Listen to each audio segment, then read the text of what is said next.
My Weirder-est School. Book number 12. Lil Mouse is in the House. Written by Dan Gutman. Pictures by Jim Pellock. Chapter 3. A Face in the Woods. While we were eating lunch in the vomitorium that day, everybody was bummed about graduation. Nobody had much to say. During recess, we all just sat around the monkey bars in the playground. I didn't even want to go to graduation. It was sure to be a big snooze fest. That's when the weirdest thing in the history of the world happened. But I'm not going to tell you what it was. Okay, I'll tell you. I was hanging upside down on the monkey bars when I noticed something in the woods behind the playground. Just as the wind blew against the trees, I caught a glimpse of something, or someone. "What was that?" I said, pointing to the woods. "What was what?" asked Ryan. "I just saw a face in the trees over there," I said as I hopped down off the monkey bars. I peered into the woods, but I couldn't see the face anymore. "What did he look like?" asked Michael. "I don't know if it was a he," I replied. "I think the person was wearing a hat and looking through binoculars." "Maybe it's a robber," said Neil. "Maybe it's an international supervillain who wants to take over the world," said Michael, who thinks everybody wants to take over the world. "Stop trying to scare Emily," said Andrea. "I'm scared," whimpered Emily. "Maybe it's Amelia Earhart," suggested Ryan. Amelia Earhart was a lady who was trying to fly a plane around the world. She disappeared, and nobody knows what happened to her. "I think the blood was rushing to your head, AJ," said Alexia. "Maybe it was just a mirage." "Yes, you were probably seeing things, Arlo," said Andrea. "I was seeing things," I insisted. "I was seeing somebody hiding in the woods." "We should tell Officer Spence, the security guard," said Ryan. "Nah," I said. "Let's go look for ourselves. Come on, follow me." Everybody climbed down off the monkey bars and followed me across the soccer field. I figured we should sneak over to the side and come around the back so the mysterious person in the woods wouldn't see us coming. We were slinking around on our tiptoes like secret agents. It was cool. "Okay, everybody be quiet," I whispered as we made our way through the woods. "What if it's a monster?" asked Neil. "I'm scared," whined Emily. "Shh," I shushed. We slinked through the trees, being careful not to step on anything that would make noise. I didn't see anybody hiding out there. But then we came to a clearing in the trees. I saw the back of a person sitting on a rock. It looked like a man. He was peering through binoculars at the playground. One of us must have made a noise because suddenly the man turned around. And you'll never believe in 1,100,000 years who was hiding in the woods. I'm not going to tell you. Okay, I'll tell you. It was Mr. Klutz, our old principal. Betcha didn't see that coming. "Mr. Klutz," we all shouted. A few months ago, Mr. Klutz was forced to retire by Dr. Carbles, the president of the Board of Education. He's a mean man who drives a tank to school. Dr. Carbles hired Mrs. Stoker to be the new principal. I almost didn't recognize Mr. Klutz because he had grown a beard.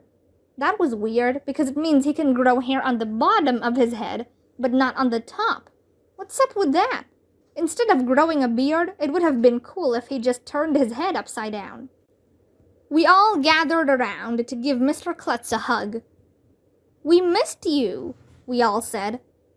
"I missed you too," said Mr. Klutz. "What are you doing out here in the woods?" asked Michael. "And what's with the binoculars?" "Oh, this," said Mr. Klutz.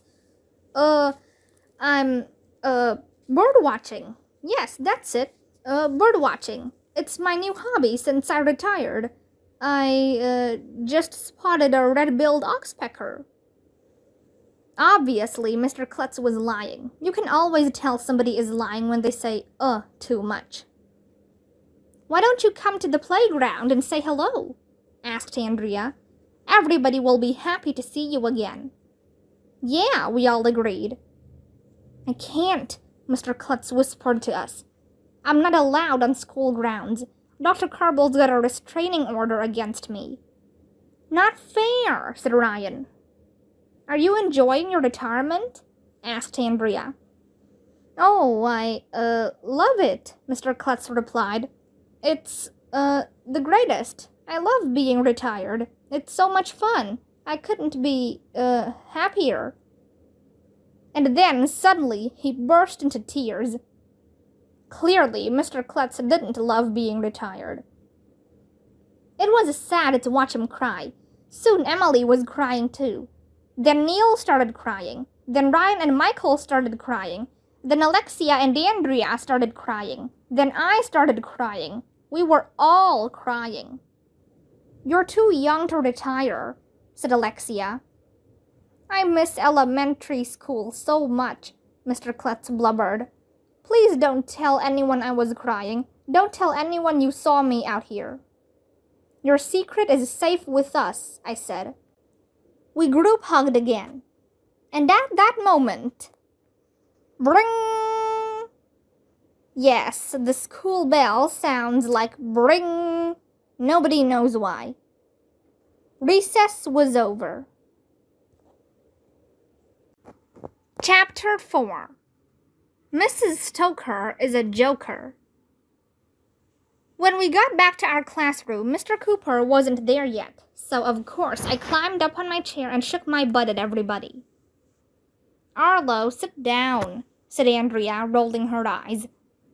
"Chillax," I told little Miss Perfect. "It's June. School will be over in a few days. We're allowed to goof off."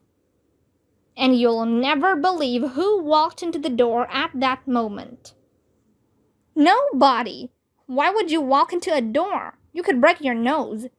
But you'll never believe who walked into the doorway.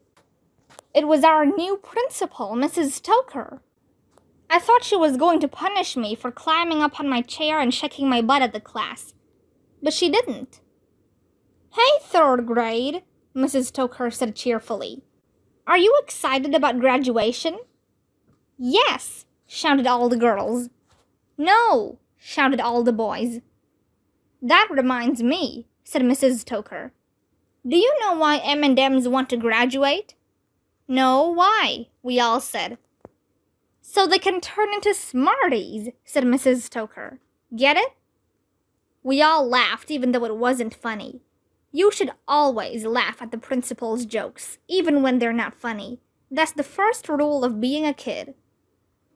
"Speaking of graduation," said Mrs. Stoker, "I may have to wear sunglasses to the ceremony, because you're all so bright. Get it? Bright? Sunglasses?" "We get it," we all said.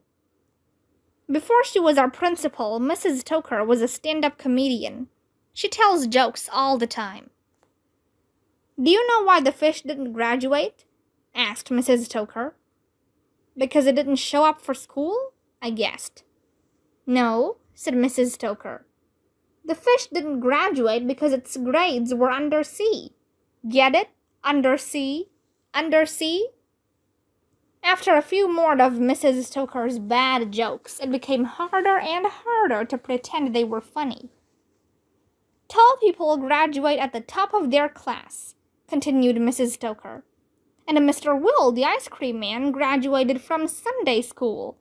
Get it? Ice cream? Sunday school?" I thought she was never going to stop. But finally she did. "Anyway," said Mrs. Stoker, "I heard you kids were planning your graduation. I just thought I'd stop in to see how you were making out." "Ew, gross." "We're not planning our graduation," said Alexia. "Mrs. Rupee is doing all the work. She wants us to have Teddy Roosevelt, Susan B. Anthony, or Thomas Edison be our guest speaker." "What's wrong with them?" asked Mrs. Stoker. "They are great American heroes." "We don't want some boring old dead person," I said. "Yeah, it's not fair," agreed Ryan. "Well, who do you want to speak at your graduation?" asked Mrs. Stoker. "We want Lil Mouse," said Neil. I figured Mrs. Stoker wouldn't know who Lil Mouse was because she's old, and old people don't know anything. "Do you mean Lil Mouse the rapper?" asked Mrs. Stoker. "You've heard of Lil Mouse?" I asked. "Sure," said Mrs. Stoker. "You may not believe this, but Lil Mouse is my nephew." "What?" "No way," said Michael. "Yes way," replied Mrs. Stoker. "Wait," said Alexia. "Is this another one of your jokes?" "No," Mrs. Stoker said, as she took out her smartphone and showed us a picture of Lil Mouse. "He's my brother's son." "I love Lil Mouse," said Andrea. "Me too," said Emily, who loves anything Andrea loves. "Everybody loves Lil Mouse," said Neil. "Would you like me to invite Lil Mouse to speak at graduation?" asked Mrs. Stoker. "Yes," shouted all the girls. "Yes," shouted all the boys. Mrs. Stoker took out her smartphone again and typed a few words on the keypad. "You have Lil Mouse's cell phone number?" asked Alexia. "Of course," Mrs. Stoker replied. "I'm his favorite aunt. He's in the middle of a world tour. He may not be able to make it to graduation. But it can't hurt to ask, right?" "Cool," we all shouted.